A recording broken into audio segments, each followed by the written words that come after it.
Hello बच्चों, कैसे हैं आप लोग। स्वागत है आपका आपके अपने YouTube channel Rameez NEET biology classes में। आज के वीडियो में बच्चों हम लोग अपने कैप्सूल सीरीज़ के 5th वीडियो को कंटिन्यू करेंगे, जिसमें मैंने आपके लिए सेलेक्ट किया है सीवेज ट्रीटमेंट प्लांट को। सीवेज ट्रीटमेंट प्लांट कैसा होता है, ये कैसे काम करता है, इसके यूजेस क्या हैं और इसको हमारे सिलेबस में किस तरह से दिया गया है, इसको समझने की हम लोग यहाँ पर कोशिश करेंगे। तो वीडियो शुरू करने से पहले अगर आपने चैनल को सब्सक्राइब नहीं किया है तो प्लीज़ उसे सब्सक्राइब करें और बेल आइकन दबाना बिल्कुल भी मत भूलें, ताकि जो भी नोटिफिकेशंस आए वो आप तक सबसे पहले पहुँचे। तो चलिए वीडियो को शुरू करते हैं। Sewage treatment plant. अगर बच्चों हम लोग सीवेज ट्रीटमेंट प्लांट की बात करते हैं तो हमारे जो शहर हैं, दैट इज़ हमारे सिटीज़ और टाउन्स जो हैं, यहाँ पर रोज़ भारी मात्रा में, एक बहुत बड़ी मात्रा में सीवेज रिलीज़ किया जाता है, यानी गंदा पानी रिलीज़ किया जाता है, जिसको हम लोग म्यूनिसिपल वेस्ट कहते हैं। इसको हम लोग डायरेक्टली वाटर बॉडीज़ में नहीं छोड़ सकते हैं, या फिर इसको डायरेक्टली वाटर बॉडीज़ में नहीं छोड़ना चाहिए। क्यों? क्योंकि यहाँ पर बहुत सारे सीवेज में हमारा फीकल मैटर भी होता है, यहाँ पर फीकल मैटर भी होता है सीवेज में, जो बीमारियों का कारण बन सकता है और बड़ी मात्रा में बीमारियों को फैला सकता है।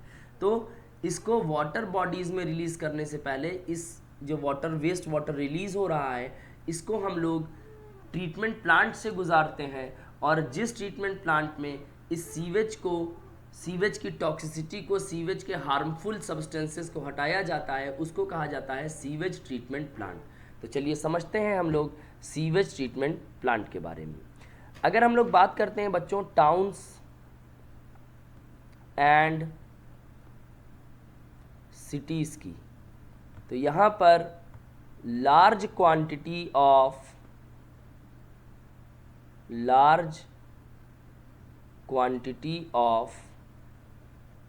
Sewage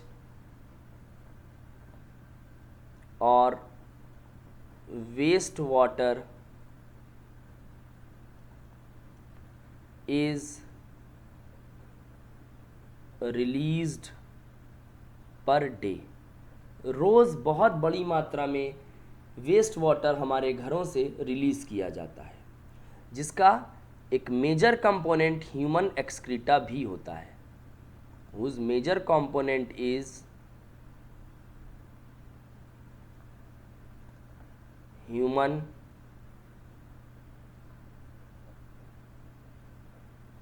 excreta. इस म्यूनिसिपल वेस्ट वाटर को ही, जो हमारे घरों से निकल रहा है, इसको ही बच्चों हम लोग क्या कहते हैं, सीवेज कहते हैं। दिस म्यूनिसिपल वेस्ट वाटर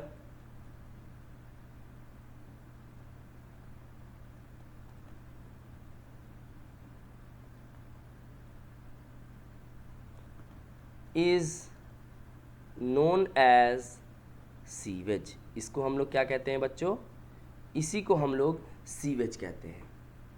इस सीवेज में मुख्य रूप से दो कंपोनेंट्स बताए गए। एक तो यहाँ पर ऑर्गेनिक मैटर होता है, और दूसरी चीज़ यहाँ पर माइक्रोब्स पाए जाते हैं। यहाँ पर माइक्रोब्स यानी माइक्रो ऑर्गेनिजम्स पाए जाते हैं, जिसमें अधिकतर जो माइक्रोब्स होते हैं दे आर पैथोजेनिक, यानी कि वो कैसे होते हैं, डिजीज़ कॉजिंग होते हैं। तो इनको हम लोग डायरेक्टली वाटर बॉडीज़ में नहीं रिलीज़ करते। तो this municipal waste can not be directly discharged into the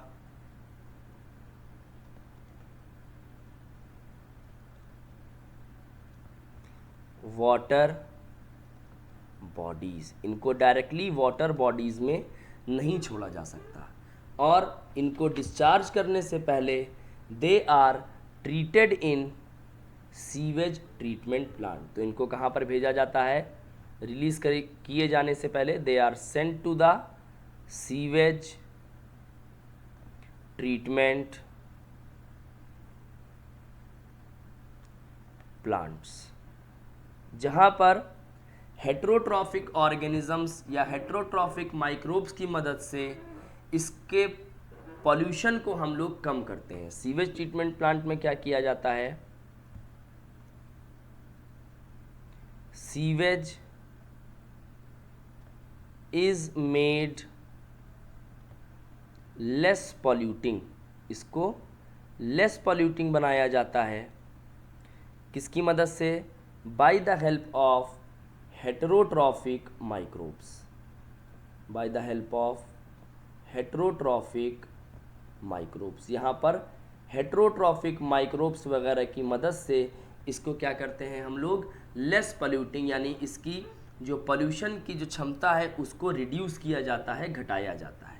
उसके बाद बच्चों जब हम लोग आगे बढ़ते हैं तो अब हम लोग समझते हैं ये ट्रीटमेंट किस तरह से किया जाता है। तो चलिए देखते हैं, ट्रीटमेंट की हम लोग बात करते हैं। स्टेजेस ऑफ ट्रीटमेंट, यहाँ पर बच्चों 2 स्टेजेस में ट्रीटमेंट किया जाता है। स्टेजेस कितनी होती हैं, यहाँ पर 2 स्टेजेस होती हैं।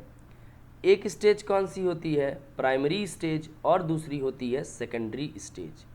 One is your primary stage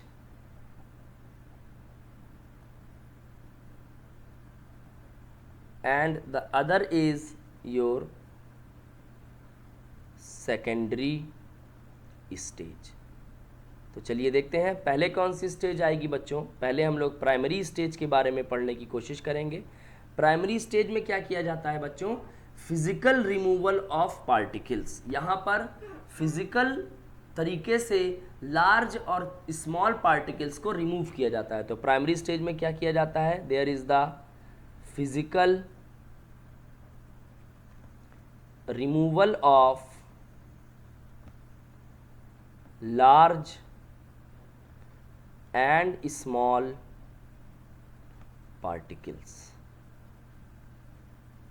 अच्छा, कैसे अलग करते हैं, किस तरह से ये बड़े और छोटे पार्टिकल्स को अलग किया जाता है बच्चों। It is done by the help of filtration. यहाँ पर फिल्ट्रेशन की मदद से और सेडिमेंटेशन की मदद से ऐसा किया जाता है। By the help of filtration and sedimentation, by the help of filtration and sedimentation. Filtration की मदद से हम लोग क्या करते हैं, फ्लोटिंग डेब्रीज, जो गंदगी तैर रही होती है उस गंदगी को हटाते हैं। फिल्ट्रेशन की मदद से फ्लोटिंग डेब्रीज को हटाया जाता है। वहीं पर सेडिमेंटेशन में क्या होता है, ग्रिट, यानी जिसको हम लोग कहते हैं गिट्टी वगैरह, यानी कि सॉइल और स्मॉल पिबल्स, मिट्टी के टुकड़े और जो छोटे मोटे कंकड़ पत्थर होते हैं इनको हटाया जाता है। ये सेडिमेंट हो जाते हैं, नीचे बैठ जाते हैं। चलिए यहाँ पर क्या होता है, ग्रिट को हटाएंगे, that is soil and small pebbles. अच्छा, ये यहाँ पर कर दिया गया, यानी फिजिकल रिमूवल में क्या किया गया, फिल्ट्रेशन की मदद से फ्लोटिंग डेब्रीज को हटा दिया गया, सेडिमेंटेशन की मदद से ग्रिड को हटा दिया गया। अब जो सॉलिड नीचे सेटल कर गया है, जो सॉलिड नीचे बैठ गया है, उसको हम लोग कहते हैं प्राइमरी स्लज। और जो सॉलिड अभी भी फिल्टर नहीं हुआ है और अभी भी तैर रहा है, जो वेस्ट मटेरियल अभी भी तैर रहा है, उसको हम लोग कहते हैं सुपरनेटेंट, यानी कि एफ्लुएंट। तो चलिए देखते हैं, इसके बाद हम लोग क्या लिखेंगे, इसके बाद हम लोग लिखते हैं solid that settles forms the primary sludge. ये क्या बनाता है बच्चों, ये प्राइमरी स्लज बनाता है, बहुत इंपॉर्टेंट बात है। और जो सुपरनेटेंट होता है, एंड द सुपरनेटेंट, यानी जो तैरता हुआ अभी भी जो इम्प्योरिटीज़ तैर रही है उसको हम लोग कहते हैं, एंड सुपरनेटेंट फॉर्म्स, ये क्या बनाता है बच्चों, इट फॉर्म्स एफ्लुएंट। ये क्या बनाता है, ये बच्चों एफ्लुएंट बनाता है, इट फॉर्म्स एफ्लुएंट। इसके बाद अब हम लोग क्या करते हैं बेटा, अब यहाँ पर एफ्लुएंट जो होता है प्राइमरी सेटलिंग टैंक से इसको कहाँ ले जाया जाता है, सेकेंडरी ट्रीटमेंट के लिए ले जाया जाता है। ये एफ्लुएंट जो है from primary settling tank, it is sent to the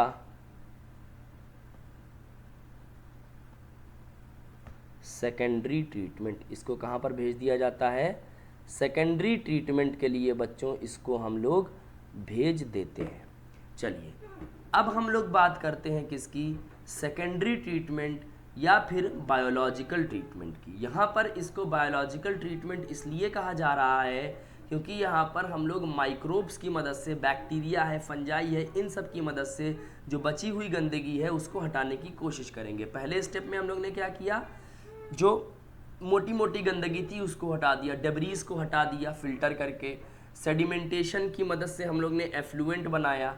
और अब ये जो मोटी मोटी डेब्रीज को हटा दिया गया, ठीक है, अब एफ्लुएंट को हम लोग कहाँ पर भेज देंगे? सेकेंडरी ट्रीटमेंट के लिए भेजेंगे, यानी कि बायोलॉजिकल ट्रीटमेंट के लिए भेज देंगे। तो चलिए देखने की कोशिश करते हैं कि ये सेकेंडरी ट्रीटमेंट कैसे किया जाता है। Let us talk about the secondary treatment. Let us talk about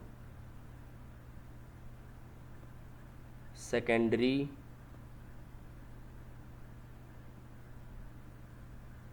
treatment। Secondary treatment को बच्चों हम लोग और क्या कहते हैं? It is also known as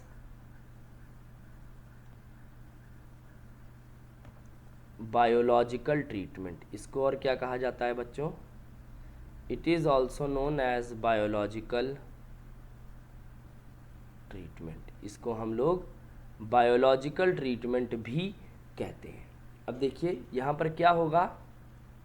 यहाँ पर अगर बात करते हैं तो सबसे पहले बच्चों यहाँ पर जो प्राइमरी एफ्लुएंट्स होते हैं, क्या होते हैं? प्राइमरी एफ्लुएंट्स जो होते हैं, यानी जो हमारा एफ्लुएंट निकला था, it is sent into the large aeration tanks.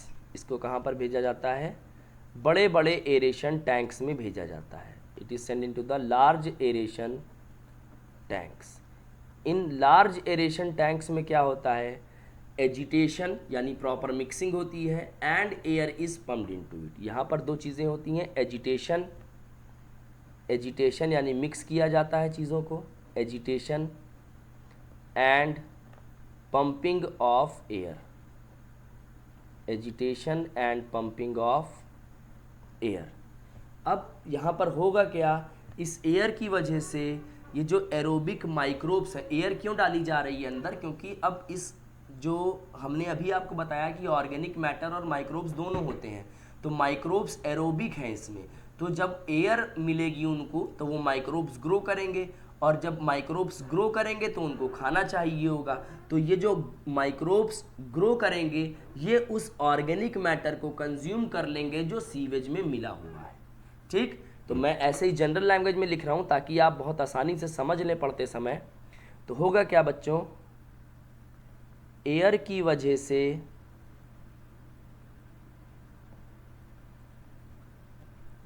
Growth या माइक्रोब्स जो होते हैं ये कैसे होते हैं? ये एरोबिक होते हैं, एरोबिक माइक्रोब्स होते हैं। They are grown into flocs. ये किस में बदल जाते हैं?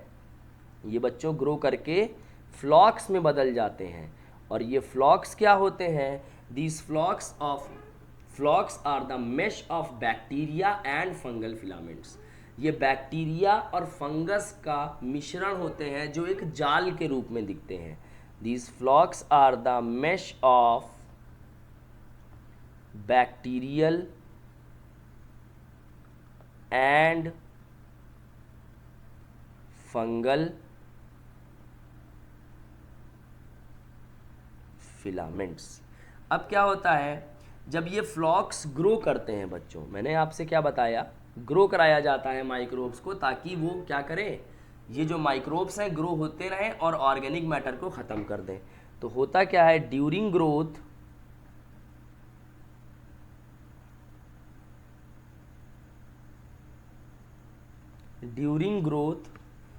these consumes majority of organic matter, अधिकतर ऑर्गेनिक मैटर ये वहीं पर ख़त्म कर देते हैं, मेजॉरिटी ऑफ ऑर्गेनिक मैटर, जिससे कि क्या होता है, इम्प्योरिटी घट जाती है। और इम्प्योरिटी को मेजर करने के लिए हम लोग किसको मेजर करते हैं, we measure BOD, biochemical oxygen demand. ये बायोकेमिकल ऑक्सीजन डिमांड क्या होती है, बायोकेमिकल ऑक्सीजन डिमांड हम लोग किसको कहते हैं, 1 लीटर पानी में जितने भी ऑर्गेनिक मैटर है उस ऑर्गेनिक मैटर को कंज्यूम करने के लिए उस पानी में जो माइक्रोब्स हैं उनको जितना ऑक्सीजन चाहिए वो क्या कहलाता है, बायोकेमिकल ऑक्सीजन डिमांड, यानी the amount of oxygen required by microbes to consume organic matter present in 1 litre of water. इसको हम लोग बायोकेमिकल ऑक्सीजन डिमांड कहते हैं। यानी कि जब ऑर्गेनिक मैटर ज़्यादा होगा यानी पोल्यूशन ज़्यादा होगा तो माइक्रोब ज़्यादा खाना खाएगा, यानी ज़्यादा ऑर्गेनिक मैटर को खाएगा और उसको ज़्यादा ऑक्सीजन की ज़रूरत पड़ेगी। और जब ज़्यादा ऑक्सीजन की ज़रूरत पड़ेगी तो इसका मतलब क्या है, बायोकेमिकल ऑक्सीजन डिमांड ज़्यादा है, बीओडी ज़्यादा होगी। और जैसे जैसे ऑर्गेनिक मैटर कम होता जाएगा ऑक्सीजन की डिमांड कम होती जाएगी, यानी बीओडी घट जाएगा। तो कहने का मतलब है बीओडी जो होता है ये वाटर पोल्यूशन को चेक करने के लिए किया जाता है। यानी अगर वाटर पोल्यूशन ज़्यादा है तो बीओडी की वैल्यू ज़्यादा होगी, वाटर पोल्यूशन कम है तो बीओडी की वैल्यू कम होगी। अभी तक क्या था, अभी तक ऑर्गेनिक मैटर भारी मात्रा में था तो बीओडी ज़्यादा था, ठीक है, जो सीवेज था उसका बीओडी ज़्यादा था। लेकिन अभी क्या हो गया, ऑर्गेनिक मैटर को फ्लॉक्स ने ग्रो करते समय कंज्यूम कर लिया काफ़ी हद तक। तो अब क्या होगा बच्चों, there is the reduction in BOD, यहाँ पर क्या हो जाएगा, बीओडी घट जाएगा, यानी बायोकेमिकल ऑक्सीजन डिमांड जो होगा, बायोकेमिकल ऑक्सीजन डिमांड यानी कि बीओडी डिक्रीजेस, वो लिख दिया गया है खैर पहले, there is reduction in BOD, BOD क्या हो जाएगा बच्चों, घट जाएगा। ठीक, अब इसके बाद क्या करेंगे, तो चलिए नेक्स्ट स्लाइड पे चलते हैं। आफ्टर दिस क्या होने वाला है, चलिए देखते हैं क्या होगा। अब क्या होगा बच्चों, ध्यान दीजिएगा, बीओडी जब घट गया, that is after reducing of BOD, after the reducing of BOD, यानी जब पोल्यूशन कम हो गया ना, बीओडी की वैल्यू घट गई तो इसका मतलब पोल्यूशन भी वाटर में कम हो गया। अच्छा, अब इस एफ्लुएंट को कहाँ पर भेज दिया जाएगा, सेटलिंग टैंक्स में। बीओडी घटाने के बाद ये जो आपका एफ्लुएंट था, effluent is sent into the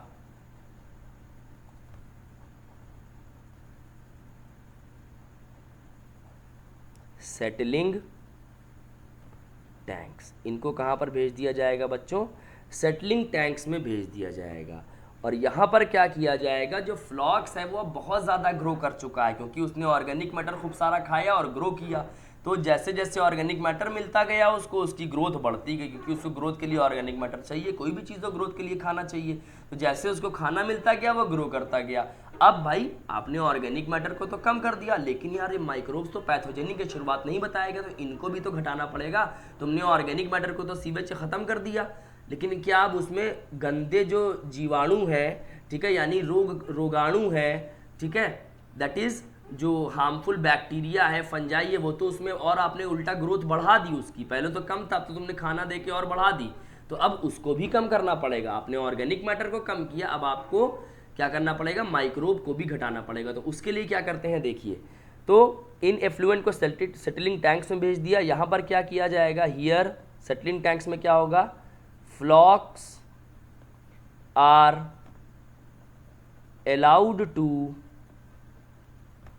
sediment. यहाँ पर फ्लॉक्स को सेडिमेंट होने के लिए छोड़ दिया जाएगा कि आप भाई नीचे बैठ जाइए, ठीक। और ये जो सेडिमेंट है, this sediment is known as activated sludge. और बच्चों इस सेडिमेंट को हम लोग क्या कहेंगे, we will call it as activated sludge. इसको हम लोग क्या बोलेंगे बेटा, एक्टिवेटेड स्लज बोलेंगे। और ये तो बहुत सारा फ्लॉक्स है ना, ठीक है, यानी बहुत सारा एक्टिवेटेड स्लज बना है, थोड़ा सा एक्टिवेटेड स्लज वापस किस में भेज दिया जाएगा, एरेशन टैंक में भेज दिया जाएगा, ताकि वो वहाँ पर सैंपल का यानी इनोकुलम का काम करे, क्योंकि भाई खाली इतना ही ऑर्गेनिक मैटर या इतना ही सीवेज थोड़ी आ रहा है, पहले पीछे से और भी तो सीवेज आ रहा है, तो उसका भी तो ऑर्गेनिक मैटर खत्म करना है ना, तो उसके लिए थोड़ा सा फ्लॉक डाल दिया वहाँ पे, वो जैसे ही ऑर्गेनिक मैटर को देखेगा तो ये जो थोड़ा सा इनोकुलम के रूप में तुमने भेजा ये फिर से ऑर्गेनिक मैटर को देखेगा और उसको खाना शुरू करेगा और फिर से ग्रो करने लगेगा, और पीछे वाले सीवेज जो अब और आ रहा है सीवेज उसके ऑर्गेनिक मैटर को भी कम करेगा। तो अब यहाँ पर क्या करते हैं बेटा, little amount of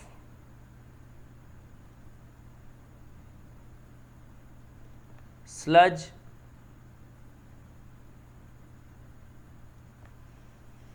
is sent back to the aeration tank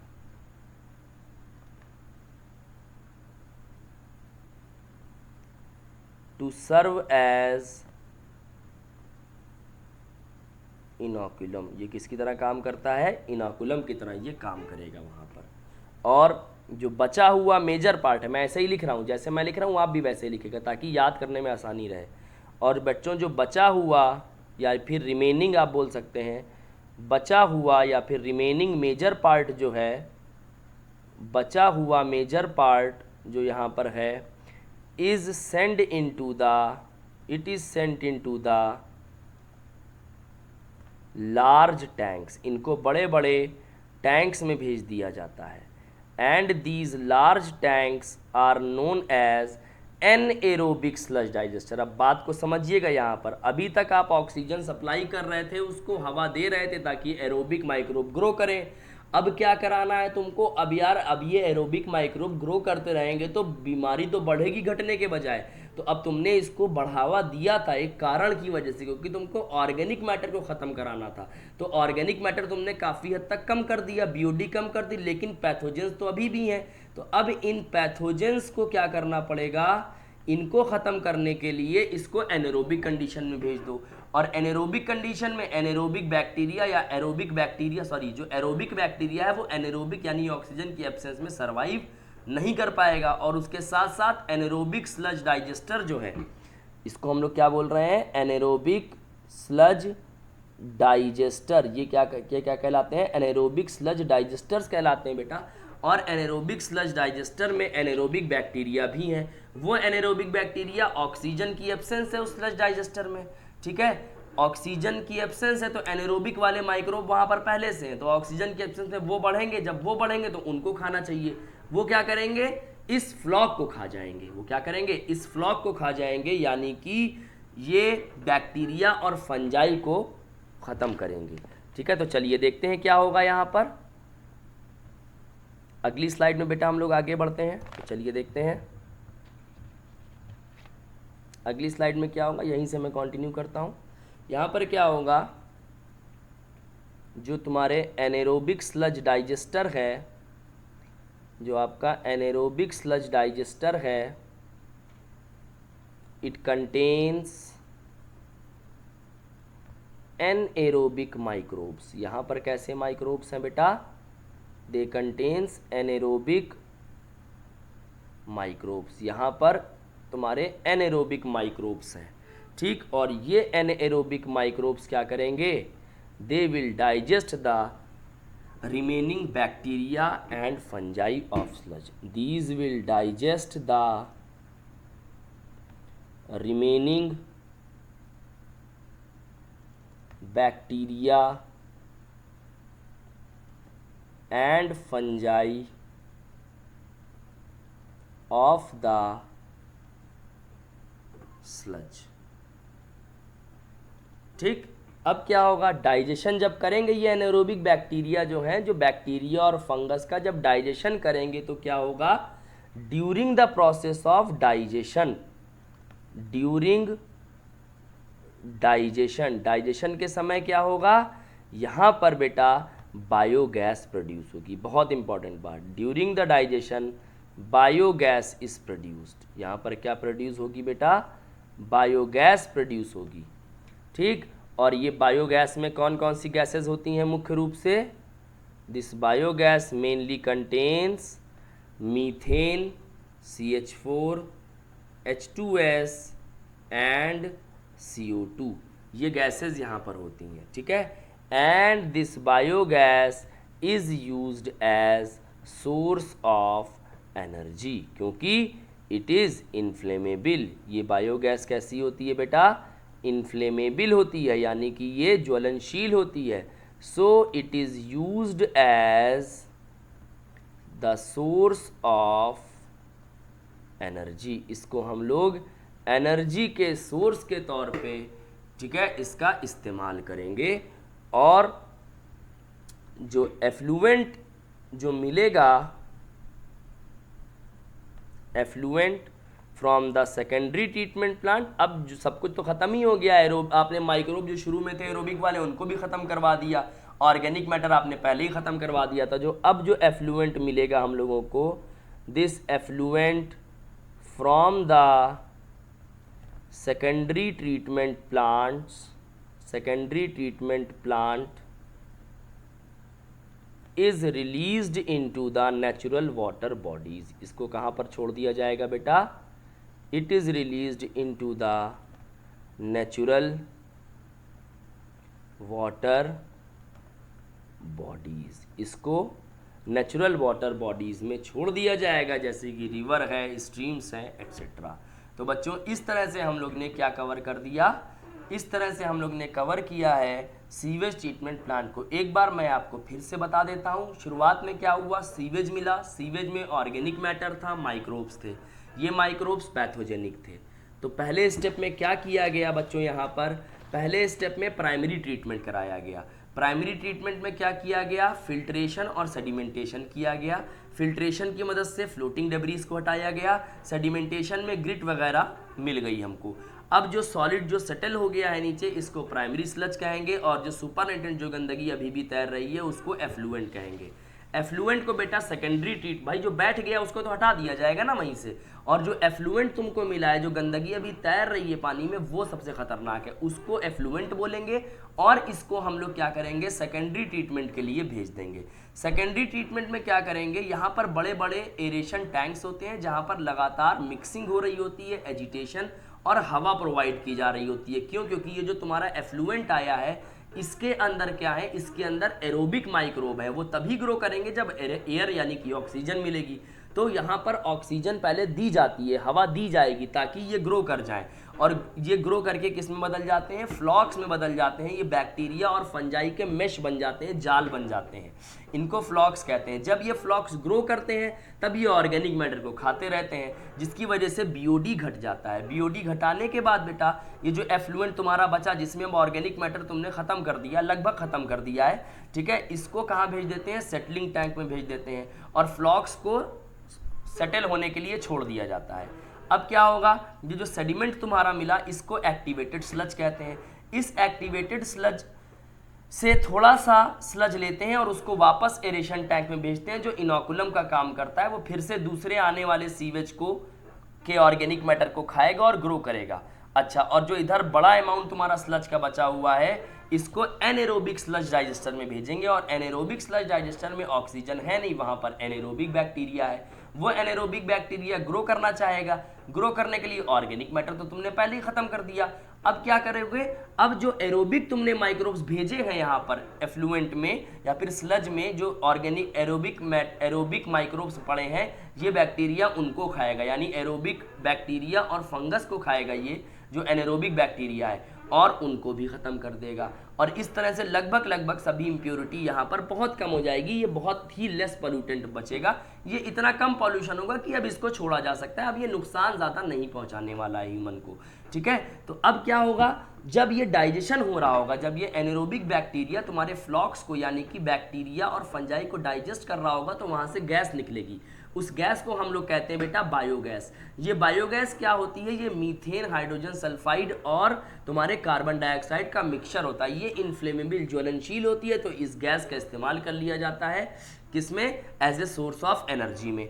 और जो एफ्लुएंट बचा, अब इसको तुम कहाँ पे छोड़ सकते हो? वाटर बॉडीज़ में छोड़ सकते हो। तो इस तरह से बच्चों हम लोग ने सीवेज ट्रीटमेंट प्लांट को कवर कर लिया।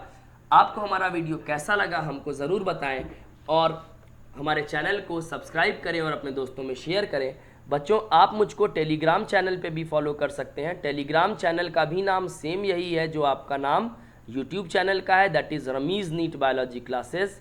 यही हमारे टेलीग्राम चैनल का भी नाम है। टेलीग्राम पे भी आप इसी नाम से मुझको फॉलो कर सकते हैं। और टेलीग्राम पे सारा जो स्केड्यूल है, यानी कि कौन सा वीडियो आने वाला है, वो भी अपलोड करने वाले हैं हम। और उसके साथ साथ जो भी क्लास नोट्स यहाँ पर हम लिख रहे हैं, ये भी आपको कहाँ पर मिल जाएगा, PDF मिल जाएगा क्लास नोट्स का। कहाँ पर? टेलीग्राम पर ही। मैं आपको टेलीग्राम चैनल का लिंक डिस्क्रिप्शन बॉक्स में दे दूंगा, आप वहाँ से भी हमारे टेलीग्राम चैनल को फॉलो कर सकते हैं। हमारे चैनल को सब्सक्राइब करें, शेयर करें और चैनल से जुड़े ज़रूर रहें, क्योंकि बहुत इंपॉर्टेंट वीडियोज़ लाने वाला हूँ और वो आपको 100% नीट एग्ज़ाम में हेल्प ज़रूर करेगा। Thank you.